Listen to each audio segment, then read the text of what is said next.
Buenas noches, bienvenidos al banquillo, gracias por estar con nosotros. Hoy vamos a revisar la situación económica de Honduras en el 2023, las expectativas para el 2024 y también vamos a conocer de un informe especial que el Instituto de Investigaciones Económicas de la Universidad Nacional Autónoma de Honduras ha presentado al pueblo hondureño en las últimas horas. Hay mucho que decir de lo que está pasando en el territorio nacional y las repercusiones en el mundo. Son investigaciones llevadas a cabo con sistemas de tecnología de punta, consultas in situ. A esto hay que agregar que tienen el respaldo del sector privado y de los cooperantes. Llamamos la atención porque vamos a ver realidades y comparativos de las dificultades de este año y qué tomar como prioridad para mejorar en el 2024, porque como muchos países del mundo, en este año hemos tenido dificultades. Doctor Ricardo Matamoros, buenas noches. Rosendo. Gusto saludarlo. Siempre es un placer conversar con usted y revisar números. Así que hoy tenemos mucho tiempo. ¿Qué han encontrado en este informe? Y lo vamos a ir desglosando y tratando de trasladárselo al pueblo hondureño en los términos que usted, como docente, se lo enseña a los alumnos, porque son asuntos, debemos decir, muy complejos. Así es que gracias por estar con nosotros. ¿Qué encontraron? Sí, gracias, Rosendo, por dar la oportunidad de poder presentar estos resultados a la población hondureña. Como ya es acostumbrado todos los años, la Universidad Nacional, en este caso mediante el Instituto de Investigaciones Económicas, a partir de información que ha recopilado por las fuentes oficiales, pero complementado, como usted lo dijo, con las investigaciones propias. Vamos a mostrar entonces algunas de las cifras sobre cómo está cerrando la economía nacional este año. El primer hallazgo, y lo vamos a poder ver en pantalla, es en este gráfico en el cual podemos ver reflejado nuestro análisis sobre cómo vamos a cerrar con el crecimiento económico. El Banco Central oficialmente está reconociendo un crecimiento económico alrededor de entre 3 y 3.5%. Según nuestros datos, nuestros modelos, creemos que vamos a cerrar entre 3.2 y 3.7. CEPAL justo ayer, ¿verdad?, igual que nosotros, publicó su proyección, cree que va a ser 3.3. ¿Qué significa eso? La población hondureña podrá decir, ¿qué significa eso? ¿Eso es bueno? ¿Eso es malo? A ver, es bueno, pero sigue siendo insuficiente. O sea, 3.3, 3.7% en realidad es el crecimiento económico ya del país sin que se haga nada. Es el crecimiento inercial. Yo siempre le digo a mis estudiantes, es como Lo automático. Lo automático. Es como que poner el carro en neutral, ¿verdad?, y dejar que se vaya, ¿verdad?, según la pendiente. En realidad la evidencia nos dice que deberíamos de estar creciendo entre 5 y 6% de manera sostenida si lo que queremos es bajar los históricos 60% de la pobreza. Bueno, y aquí vamos, para tener crecimientos sostenidos que nos vuelvan un país competitivo, atractivo, debemos pensar arriba del 5%. ¿Qué planes se deben estructurar? Y justamente ahora que el instrumento fiscal clave, Presupuesto General de Ingresos y Egresos de la República, se va a discutir y es ejercicio fiscal 2024. ¿Qué proyectos, qué iniciativas deben ser consideradas e involucrar al sector privado, que resulta fundamental, doctor? Definitivamente. A ver, lo primero que hay que hacer aquí es justamente orientar toda la política económica hacia la dinamización de la economía. Esa debería de ser la meta. Y en ese sentido, entonces, la coordinación de la política fiscal con la política monetaria, regulatoria, la política del sector agropecuario, industrial, etcétera, debería de estar orientado hacia la dinamización y el impulso de la economía. No sé si le parece que miremos otras cifras para ver el panorama completo para poder entrar a las recomendaciones que estamos haciendo. Sí, estamos aquí. Ya miramos el crecimiento económico. El otro gran tema aquí a ver es la tasa de inflación. Estamos estimando, según cifras del Banco Central, a noviembre teníamos una inflación interanual de 5%. Nosotros estimamos que cerraríamos entre un 5 o un 5.5%. Justo en el tema de... Aquí hay un elemento que, bueno, estamos viendo la tasa de inflación, Sí. El tipo de cambio, ¿cómo se va a mantener o qué visión se tiene? Porque esto es muy variable e incluso aquí hay un elemento que ha llamado mucho la atención al sector privado con quien han trabajado ustedes, porque lo que estamos escuchando de algunos inversionistas es que no hay divisa estadounidense para las importaciones. ¿Qué encontraron en esa área y qué nos puede reflejar el tipo de cambio con la contracción que tiene el mercado? Sí, bien. En temas de tipo de cambio, aquí lo que nosotros podemos ver y estimar es que la política del gobierno es tratar de reducir el deslizamiento de la moneda. ¿Y con qué objetivo? El objetivo es justamente reducir la presión inflacionaria internacional. ¿Qué significa eso? Eso lo que significa es que el gobierno está tratando de evitar que el empira se devalúe para evitar que los precios de los productos importados suban más. Eso tiene obviamente un costo y ese costo tiene que ver entonces con sacrificar un poco de reservas internacionales, por un lado. Por el otro, usted mencionaba el tema del mercado cambiario que está causando justamente mucho revuelo entre los diferentes actores. Ahí lo que está pasando, según nuestro análisis, es una demanda inusual de dólares. Si uno analiza cómo está el mercado cambiario hasta este momento, a la fecha, han ingresado alrededor de 16.400 millones aproximadamente hasta la fecha en divisas por remesas, por exportaciones o por préstamos. Y han salido, o sea, el Banco Central han entregado a los diferentes agentes, a los importadores, a los actores, 17.100 millones. Eso significa que el 100% de toda la divisa que ha ingresado al mercado por estos diferentes canales se ha devuelto, ¿verdad?, a los oferentes. Y además de eso, más bien se ha dado 500 millones más. Entonces... Pero hay una reserva que protege. Claro. Hay que recordar que una de las funciones principales de los bancos centrales es resguardar las reservas y administrar las reservas internacionales. ¿Con qué objetivo? Con el objetivo de mantener un fondo que le permita enfrentar al país algún tipo de crisis o algún tipo, por ejemplo, de vaivén económico. En ese sentido, el Banco Central no puede, ¿verdad?, sería irresponsable empezar entonces a reducir las reservas y las reservas internacionales hasta llegar a un nivel riesgoso, como ya pasó, por ejemplo, a finales de los 80 o inicios de los 90 en su momento en el país. Pues en ese sentido, el banco tiene que ser precavido, ¿no? ¿Qué es lo que está pasando? Lo que está pasando entonces es que hay una demanda inusual por dos razones principales. La primera es lo que nosotros denominamos una razón precautoria. Hay actores en la economía nacional que de repente, por la reducción en la confianza o el incremento en la incertidumbre política, social, económica, lo que están haciendo es que se están haciendo de dólares y entonces están compitiendo con los productores o con los importadores que necesitan para el aparato productivo. Es decir, dólares hay entonces. Dólares hay. ¿Y cuál debe ser la política a seguir en el 2024 para no entrar en esta incertidumbre que se ha generado? Hoy planteaba la Secretaría de Finanzas temprano que sí hay estas divisas, como usted efectivamente dice, pero la sorpresa que se lleva, incluso hasta ciudadanos que van al sistema por 200, 300 dólares, de que de pronto llegó a las 11 de la mañana y la información que reciben es ya por hoy no hay.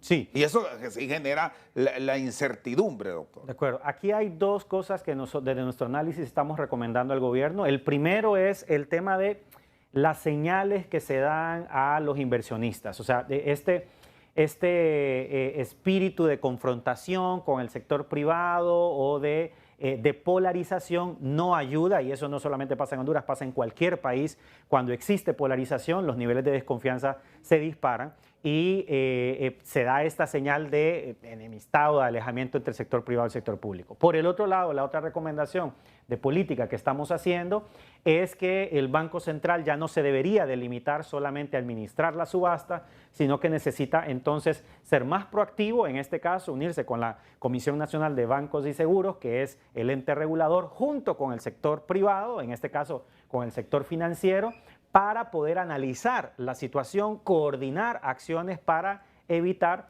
que esta brecha se siga incrementando. Se necesita coordinar. El Banco Central por sí solo no va a poder resolver este problema. Ya ahora se necesita de la intervención de otros actores para reducir esos niveles de desconfianza, para identificar a dónde están los problemas, ¿verdad? Porque aquí lo que hay que hacer es ver cómo se prioriza que quienes realmente necesitan la divisa, en este caso los empresarios, quienes necesitan pagar deudas o cuotas o quienes necesitan importar materias primas son las que las reciban y no tanto las personas que se están agenciando los dólares para especular. Es decir, aquí sí se puede tener tiempo para ordenarse en estos días del 2023 y no generar pues incertidumbre, insisto en esto, que se está dando en el importador, porque son diferentes sectores que se han pronunciado y no digamos ese ciudadano que por asuntos de viaje o alguna compra ahora en línea, que es muy común, requiere divisas en cuantías menores. Hay tiempo de corregir. Hay tiempo de corregir, hay espacio para poder coordinar esfuerzos, lo que puede hacer el Banco Central, la Comisión, el mismo sector financiero, para que articulen esfuerzos y solventar esta crisis que sabemos que es momentánea. Bueno, y aquí hay otro elemento que contribuye a una estabilidad, debemos decir, porque el Empira se ha mantenido en un rango entre 24, 50, 24, 70, que son los promedios que se están manejando ahora mismo. Quizás se sube un poco, se baja de forma mínima, es el tema de las remesas. Sí. Se ha cerrado un 2023 de una manera fabulosa, digamos, para la economía nuestra. Sí, justamente, si ustedes recuerdan, el Banco Central, lo podemos ver en el cuadro que mirábamos hace algunos minutos, en la cuarta línea. Remesas familiares. Remesas familiares, correcto. El Banco Central había proyectado que el crecimiento de remesas iba a rondar alrededor del 5%. Nosotros estamos revisando las últimas cifras. Creemos que estamos seguros que vamos a cerrar con un crecimiento superior al 8%. Más o menos habían ingresado hasta el mes de noviembre unos 8.400 millones de dólares por motivo de remesas y según estándares de los años anteriores, aproximadamente en diciembre ingresan entre 750 y 800 millones. Eso significa que vamos a cerrar por 9.100, 9.200 millones de dólares solo por ese concepto. Se sigue consolidando las remesas familiares como la principal fuente de divisas del país y estimamos que este comportamiento se va a mantener todavía para el próximo 2024. Eso significaría que 2024 posiblemente estemos cerca de los 10.000 millones de dólares por este rubro. Es decir, la tendencia de incremento para el próximo año, revisando el 2023, a pesar de todo lo que ocurre en Estados Unidos, que hay deportaciones, que muchos otros compatriotas están viniendo a vivir a Honduras, ya sobre todo los jubilados, ¿se va a mantener? Se va a mantener y aquí lo que ocurre es que, a ver, un incremento de las remesas, si bien es cierto, es una buena noticia en la inmediatez. Si uno analiza, por ejemplo, las causas que están detrás, en realidad también son malas noticias, ¿no? En el sentido de que se nos está yendo nuestra fuerza laboral. Exacto. O se incrementa, por ejemplo, el monto de remesas que reciben las familias. O sea, al incrementarse la incertidumbre, al incrementarse el desempleo, entonces el familiar que está en Estados Unidos tiene que enviar más dólares justamente para solventar ese problema. Entonces, la causa que está detrás es justamente entonces un deterioro, ¿verdad?, de las condiciones socioeconómicas. Bueno, vamos a hacer una pausa. Dice el informe, doctor Matamoros, hacia dónde se está orientando esta remesa que llega de los Estados Unidos. ¿Hay un buen uso o hay que recomendar? Esto es de recomendar, de sugerir, porque el dinero es de quien lo recibe. Nadie se puede meter con el destino del mismo, pero sí generar ideas en base a lo que encontró el informe que tiene la universidad. Después de la pausa se lo contamos. Seguimos al banquillo con el doctor Ricardo Matamoros, es el responsable del Centro de Investigación Económica de la Universidad Nacional Autónoma de Honduras. ¿Qué dices el proceso de análisis que han hecho y que tiene comparativos con el Banco Central sobre el destino de las divisas? Sí, el Banco Central se encarga de hacer un estudio sobre cuál es el principal destino. La evidencia lo que nos dice es que en todos estos años más del 90% de esa remesa se destina principalmente para el consumo. Eso significa para la compra de alimentos, para el pago de servicios públicos, educación, etc.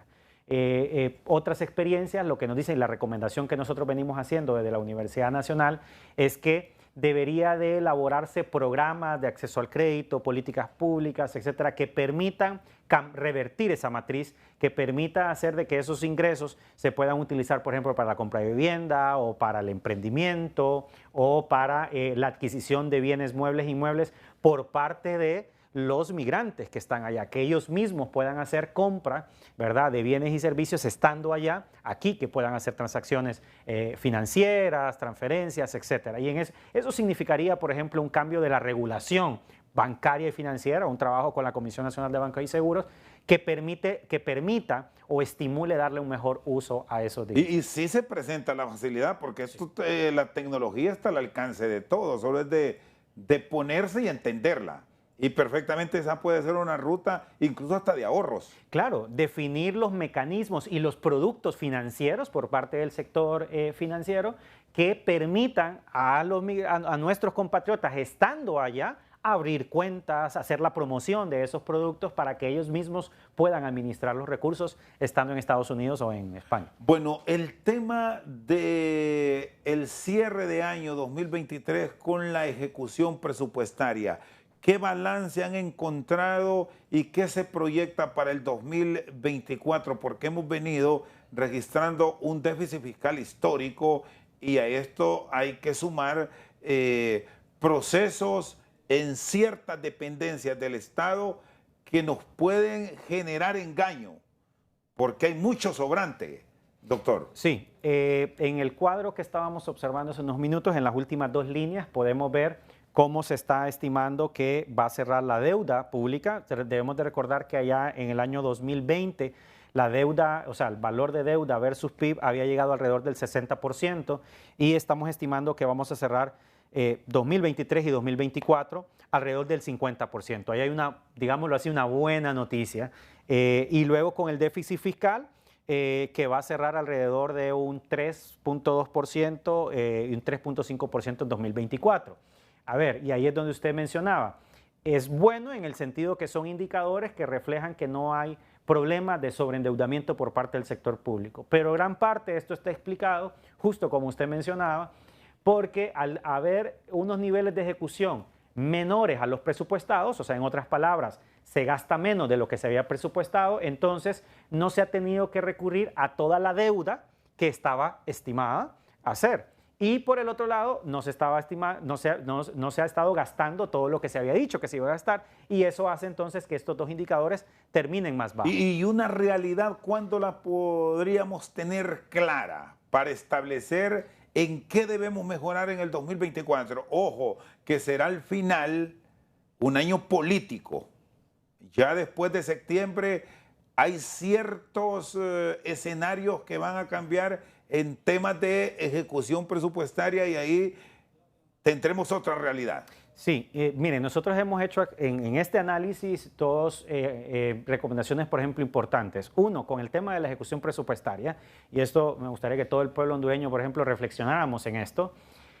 Si hemos podido cerrar estos 2 años gastando menos, ¿verdad? Menos de lo que habíamos presupuestado y el gobierno no se ha parado y ha podido continuar, eso significa que el gobierno, el sector público puede trabajar con menos recursos de los que ha tenido, ¿verdad? Entonces la invitación debería de ser más bien a revisar el gasto público y quedarnos, que esos niveles de ejecución se conviertan en los nuevos techos, ¿verdad? Para decir, el gasto público se reduce. 1. 2, priorizar en aquellas instituciones que ejecutan recursos de inversión. Por ejemplo, según el último análisis, ahora por la mañana estábamos revisando, la Secretaría de Infraestructura y Transporte va a cerrar con 100%, prácticamente 100% de ejecución presupuestaria. Y ellos lo que construyen es carreteras, puentes, caminos productivos. Eso significa entonces que todo este escenario nos permitiría entonces a las autoridades de la Secretaría de Finanzas y de todo el gobierno a reorientar el gasto público. Esa sería la invitación, ese es el escenario ideal y que no se presente lo que usted acaba de mencionar, que ha sido la historia de gobiernos anteriores que aprovechan los años, por ejemplo, de campaña justamente para subir el gasto público. Eso se lo planteaba porque muchos gobiernos hemos encontrado que sus 2 primeros años, incluso hasta un tercer año, tienen una ejecución presupuestaria muy favorable para el país, pero ya cuando entre la actividad política viene el derroche, los controles se van de las manos por aquello de la continuidad que siempre se ha dado. Ahora hay nuevos actores y seguramente van a tener el mismo escenario o las mismas rutas que siguió el bipartidismo en el pasado, y es ahí donde hay que tener cuidado, sobre todo en el manejo de montos de ciertas dependencias del Estado que involucran favores políticos. Hay que plantearlo de esa forma, doctor. Sí, la invitación aquí desde la evidencia, desde la academia, es que si se quieren resultados diferentes para el país, deberían de hacerse las cosas diferentes, ¿no? O sea, la invitación es, y está en las manos de los tomadores de decisiones, si se van a repetir los patrones del pasado, ¿verdad? O si se puede revertir. Y la invitación también a la ciudadanía a poder observar este comportamiento. Bueno, aquí viene incluso hasta aumento de la empleomanía estatal y no necesariamente por actividad de ingresar de manera permanente a la administración pública. Se abusa de contratos. ¿Cómo se deberá tener un planteamiento para no caer en estos errores y generar que el endeudamiento externo se dispare? Porque ahí es donde estamos recurriendo al sostenimiento del presupuesto frente a lo que históricamente se ha pensado y se nos ha planteado que vamos a incrementar la base tributaria y casi que seguimos en lo mismo.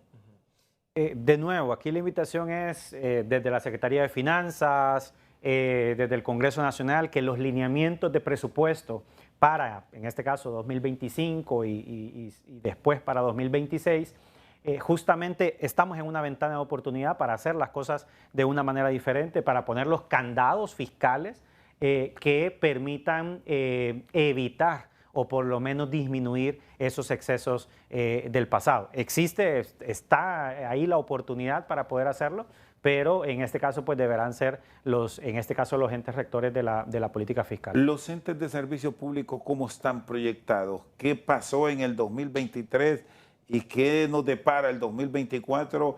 Y aquí vamos a revisar una institución que ustedes, los expertos, nos han dicho siempre, doctor Matamoros, es la que nos complica la finanza. Empresa Nacional de Energía Eléctrica, sin descuidar las otras, desde luego. Claro, sigue siendo el gran talón de Aquiles del sector público hondureño y diríamos uno de los talones de Aquiles de toda la economía nacional, porque debemos de recordar que el suficiente suministro de energía y a precios competitivos es uno de los principales costos de producción y por lo tanto de competitividad de un país. Desde la universidad y nuestro análisis es que cualquier política económica de mediano y largo plazo sigue siendo la necesidad de tener un plan muy bien organizado, muy bien planteado.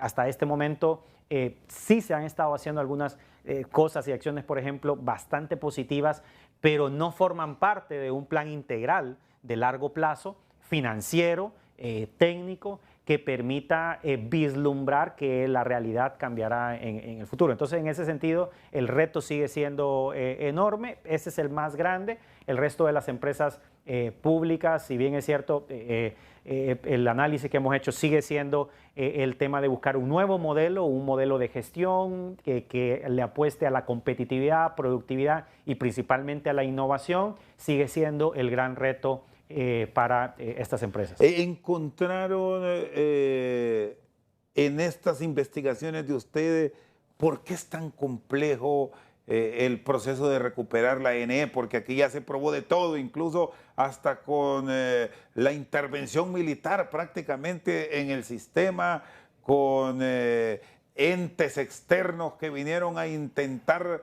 salvar la estatal, pero más bien creció en pérdidas.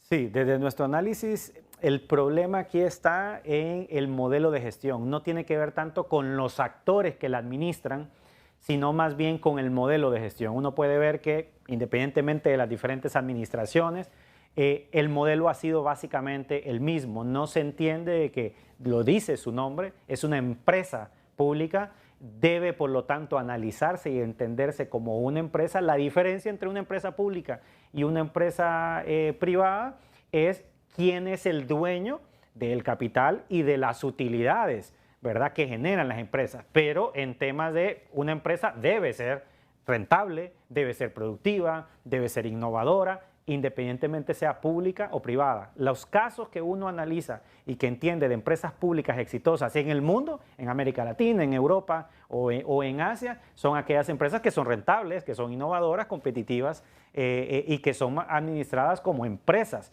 como tal. Insisto, la diferencia está en que las utilidades no recaen o no le pertenecen a unas pocas personas, sino que en realidad pertenecen a la ciudadanía en general. De cara al 2024, la administración actual insiste en la aprobación de la Ley de Justicia Tributaria. Se revisaron los pros y contras desde la academia de qué va a pasar con esta ley tan discutida, porque hay sectores del sector privado, vamos a plantearlo de esa forma, que insisten que esto es de alto riesgo para los inversionistas, incluso para la continuidad de muchos proyectos que ya arrancaron en el país, en caso de aprobarse. Sí. ¿Qué revisaron ustedes, doctor? Sí, en este análisis que publicamos ayer no analizamos la Ley de Justicia Tributaria, sin embargo nosotros sí habíamos hecho ya en su momento, cuando se estaba discutiendo la ley, un análisis y un pronunciamiento desde la universidad, desde el instituto, en el cual decíamos, a ver, la ley sí tiene aspectos positivos, aquí hay dos malas interpretaciones. La primera, ¿verdad?, la de satanizar todo el proyecto y decir de que todo está mal y que en realidad va a espantar la inversión. No creemos que sea así, pero por el otro lado también la mala interpretación de pensar de que esa es la reforma fiscal que ocupa Honduras para poder solventar los problemas de ingresos fiscales, de competitividad, de desigualdad. No, en realidad el proyecto de ley le falta mucho en ese sentido. O sea, hay que revisarlo, no se puede entrar a una discusión ahora mismo. Sí. Eso es lo que piensan ustedes. Y creemos que en realidad el esfuerzo que se ha hecho en la discusión se ha hecho infructuosamente. En realidad, y lo dijimos desde la universidad en su momento, lo que se necesita es una reforma fiscal integral, no una ley que solamente revise el tema de exoneraciones, exenciones, etcétera. O sea, si se iba a hacer el esfuerzo, si iba a hacer el esfuerzo de sentar a todos los sectores, debemos de pensar en una reforma que, que reformule todo el sistema fiscal nacional. Muy bien, el doctor Ricardo Matamoros con nosotros al banquillo. Una pausa, ya regresamos. Seguimos al banquillo con el doctor Ricardo Matamoros. ¿Cuál debe ser el gran proyecto a presentar para buscar mejorar y tener competencia efectiva con los países de la región? Porque así nos hemos ido quedando rezagados con estos crecimientos que usted nos decía al principio que son normales. Sí, nosotros creemos que lo que se necesita hacer es una gran articulación de la política económica, donde la prioridad sea dinamizar el sector, transformar el aparato productivo hondureño a partir de cambios importantes en temas del sistema de mercado hondureño.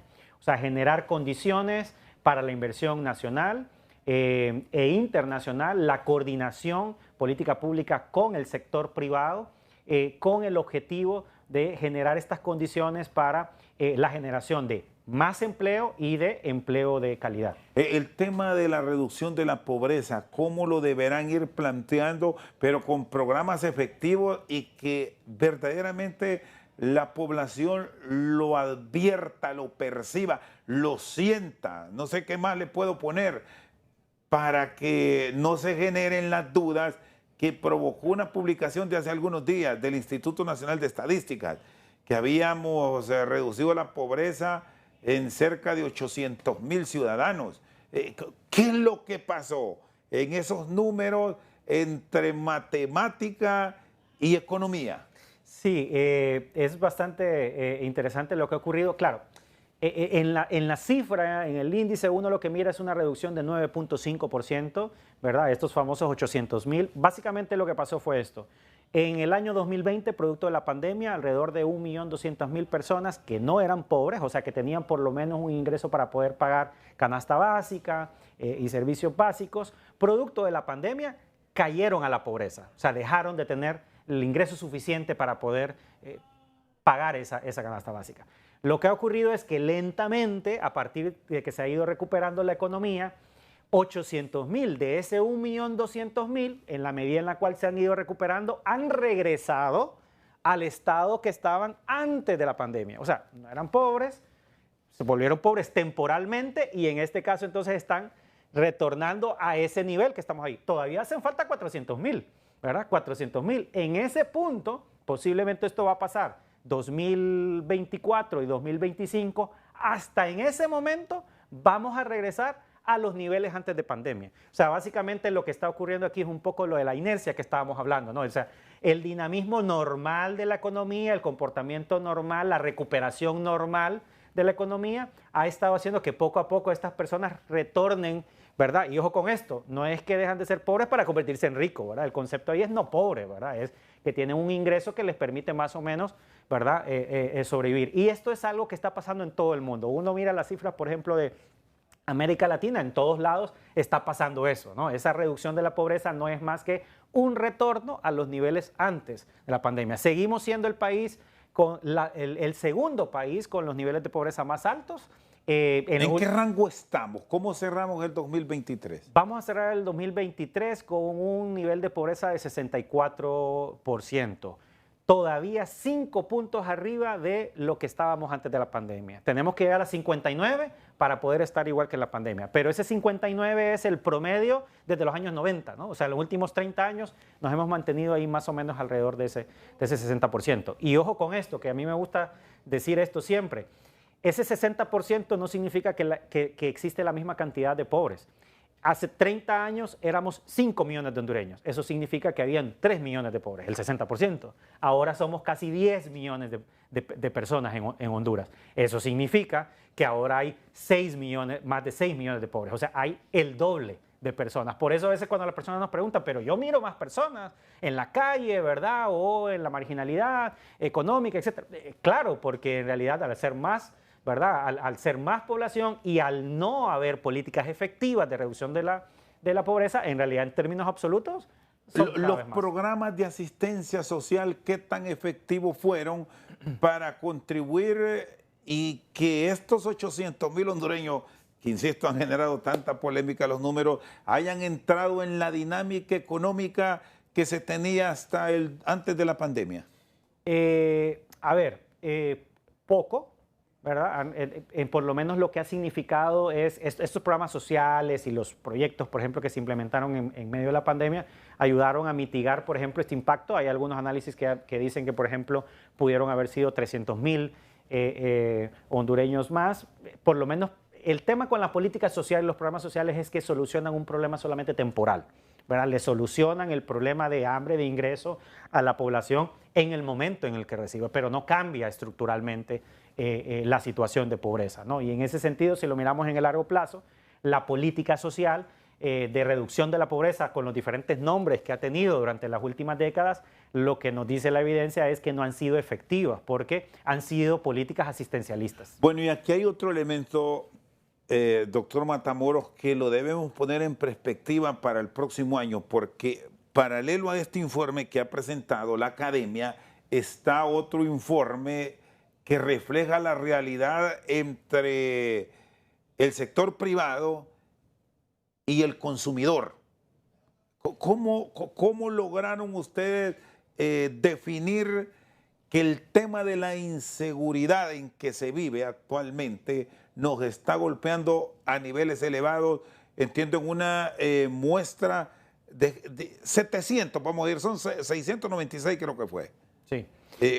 ¿Cómo llegaron a esta conclusión del impacto que tiene para tener una economía con mucho más dinamismo que no se está presentando? Sí, mire, este es un estudio que elaboramos junto con el sector privado, 23 cámaras de comercio, durante un año. Encuestamos, como usted lo mencionó, a casi 700 empresas y adicionalmente entrevistamos a través de entrevistas particulares a más de 150 empresarios a nivel nacional para poder llegar a este. Este es el tercer estudio que sacamos en esta línea y en el cual vamos a ver una lámina en el cual uno de los principales factores que está afectando al sector privado justamente es el tema de crimen y seguridad.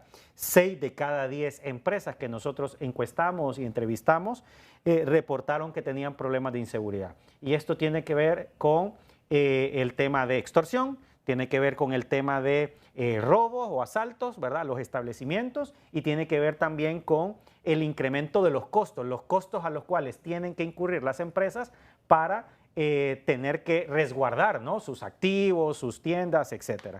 Esto significó un 8% de incremento respecto al 2020, que habíamos hecho la misma pregunta.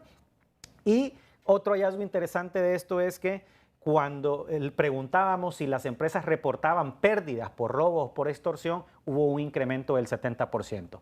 Eso significa que la inseguridad en Honduras sigue siendo un problema que no solo afecta a la población en general, sino que también afecta al sector productivo. Representa un sobrecosto para la empresa nacional y aquí pues en la diapositiva no se puede ver todos los datos, pero otro hallazgo importante es que a quien más afecta es a la MIPYMES, ¿no? Porque tiene una estructura de costos y una estructura de ingresos menor y que por lo tanto muchas de las empresas que cierran MIPYMES tienen que ver justamente con el problema de inseguridad. Mientras no ataquemos de manera integral el problema de la inseguridad, seguirá siendo un gran lastre para el sistema productivo hondureño. ¿Y dónde es donde encontraron la más alta incidencia?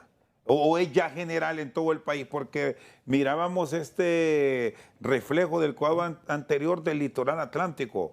¿Qué encontraron, doctor? Un hallazgo interesante es, si uno lo analiza, por ejemplo, en 2018 y en 2020, por lo general uno encontraba, ¿verdad? Por lo general existe una mayor concentración en Distrito Central y Valle de Sula, pero es obvio porque es donde hay mayor concentración de actividad económica, pero hemos visto cómo a lo largo de los años, de estos 5 años que venimos haciendo estos estudios, en los cuales también ya en las otras regiones del país, la litoral atlántico, la región occidental, la región sur, por ejemplo, y oriental, también ya están reportando serios problemas por temas de inseguridad. Y el que dejó de invertir porque advierte que la situación empeoró, ¿fue a qué área? ¿Ahorro, inversión en infraestructura o simplemente dejó de ser partícipe de una economía dinámica?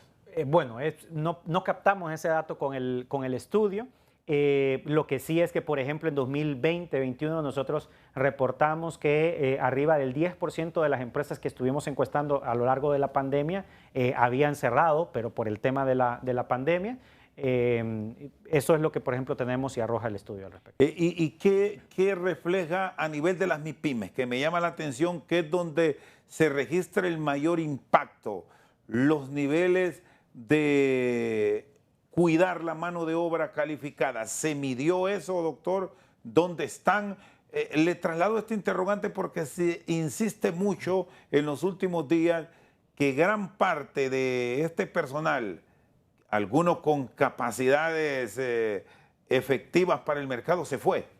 Sí. ¿O está buscando irse a los Estados Unidos? Sí, en este estudio analizamos el tema de habilidades y del mercado laboral. Podemos ver en la diapositiva justamente unos datos en los cuales 2 de cada 10 empresas consideran que, por ejemplo, tienen dificultades para poder encontrar trabajadores con las habilidades necesarias. Pero por el otro lado, como usted menciona, fíjese que, por ejemplo, 2 de cada 3 empresas usaron, o sea, requieren y aquí hay un problema, ¿verdad?, que el sector privado lo dice, tiene que recurrir a procesos de capacitación de sus empleados. Y el 75% de esas empresas que recurrieron a estos servicios de capacitación tiene el problema de que encuentra que aún así las capacidades que tienen sus empleados no son las que necesita la empresa, pero por el otro lado, como usted lo menciona, también el tema de que aquella persona que es capacitada termina migrando. Bueno, aquí miramos, ese dato me llama la atención. Una de cada 3 empresas considera, ojo a esto, que los graduados de secundaria no tienen competencias necesarias para que los centros de formación y que los centros de formación no responden a las necesidades del mercado o lo que se requiere.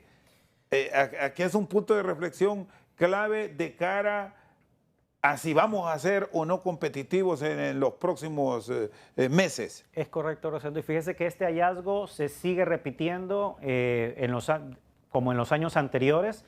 A partir de estos hallazgos, ya en 2021 nosotros habíamos hecho, junto con otro estudio, por ejemplo, la reflexión y la propuesta que definitivamente como país necesitamos avanzar hacia una reforma integral del sistema educativo y una reforma que sea construida entre los diferentes actores. Lo que hemos encontrado es que la evidencia nos dice es que hay un divorcio, ¿verdad?, entre la formación de habilidades y competencias de lo que requiere no solo las empresas, porque estamos de acuerdo de que no solamente se debe formar, ¿verdad?, para el trabajo, sino al entorno y a los retos del siglo XXI.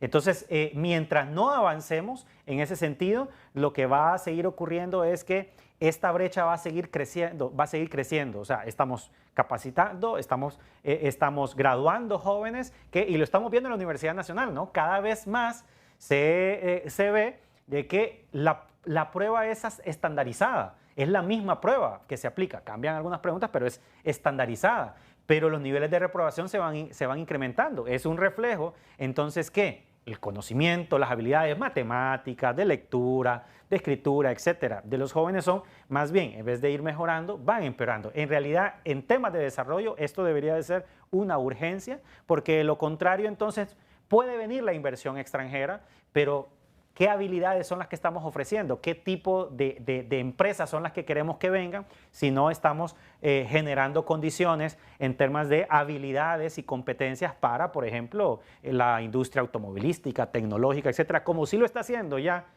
Costa Rica o México, que son los que están aprovechando más este fenómeno del nearshoring, ¿no? Las empresas que están saliendo de China y que están buscando mercados cercanos a Estados Unidos. El doctor Ricardo Matamoros con nosotros al banquillo. Pausa, ya regresamos. Puntos sobre la mesa con el doctor Ricardo Matamoros del Instituto de Investigaciones Económicas de la Universidad Nacional Autónoma de Honduras. El compromiso que debe asumir el Estado, porque aquí debe ser el que garantice que el empresario que está siga invirtiendo, que en el extranjero nos vean como un país atractivo. Y aquí no vamos a venir a hablar lo que está pasando hace días en el país. Partamos de que estamos por iniciar un nuevo año con muchas expectativas. ¿Cómo deberá plantearse? Un punto clave es el tema de facilitar las operaciones y las inversiones del Estado. Un hallazgo interesante del estudio del cual estamos hablando, del diagnóstico de sistemas de mercado, es que 8 de cada 10, como podemos ver en la lámina, empresas declaran que permisos, trámites para poder pagar sus impuestos y la interacción con el gobierno es un duro obstáculo para facilitar sus operaciones. Esto y los indicadores, por ejemplo, de competitividad mundial indican que aquellos países en los cuales existe una mayor facilidad de interacción con el gobierno son países más atractivos para las inversiones. Aquí el reto sigue siendo el tema de la simplificación administrativa pública, y aquí hay otro tema, por ejemplo, que no ha estado tanto sobre la mesa en el caso de Honduras, y es la necesidad imperante. Ya otros países de Centroamérica nos están llevando ventaja en eso hacia el gobierno digital. El gobierno digital ayudaría a la simplificación administrativa. Integrar todos los procesos, integrar los sistemas informáticos nacionales sería justamente un excelente paso para mejorar el clima de inversiones y propiciar justamente un mejor entorno. ¿Y encuentran que se están dando las facilidades a nivel del Estado para hacer estos cambios o aún sigue la resistencia? Porque esto puede implicar, doctor, la reducción, ojo a este dato, la reducción de empleados públicos, porque perfectamente una computadora puede generar mejor respuesta que alguien que le esté operando. Es decir, aquí valernos del uso, debemos reconocerlo, que hacia allá vamos, de la inteligencia artificial. Sí, justo, mire cómo todo se va articulando. Ya habíamos dicho que existe un excelente margen de maniobra en temas de ejecución presupuestaria para poder entonces no necesariamente reducir el presupuesto, sino más bien orientar más recursos para la inversión. Y justo el tema del gobierno digital representa ese reto. Hay que verlo de que lo que se puede hacer es poner un techo en términos de contratación de empleados gubernamentales que permitan justamente cualquier otra necesidad que sea cubierta con procesos digitales, con equipos tecnológicos, y esto es sumamente clave. 1 de cada 3 empresas encuestadas en este estudio del cual estamos hablando dijo que el entorno de negocios había empeorado. Aquí la señal y el mensaje es hay que dar acciones, pasos justamente hacia el mejoramiento de las condiciones para la inversión. El tema, doctor Matamoros, de la seguridad jurídica, aquí va a ser fundamental y va a ser clave para entrar en un verdadero proceso de desarrollo. Definitivamente es clave, es un factor sumamente necesario para poder facilitar inversiones tanto nacionales como internacionales.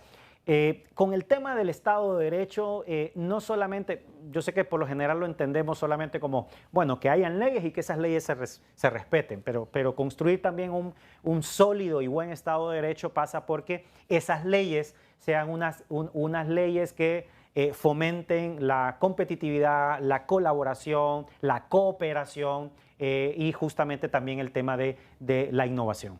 Doctor, le agradezco su tiempo. Mucho gusto. Y quedamos con algunos pendientes en el tema de inversiones que esperamos. Primer trimestre se pueden tener ya detalles de cómo vamos avanzando o hay que darle unos cuantos meses más el próximo año. Al final del primer trimestre ya podría tenerse datos y evidencia justamente de si hay o no hay un cambio en la tendencia y si podrían entonces esperarse mejores condiciones para 2024.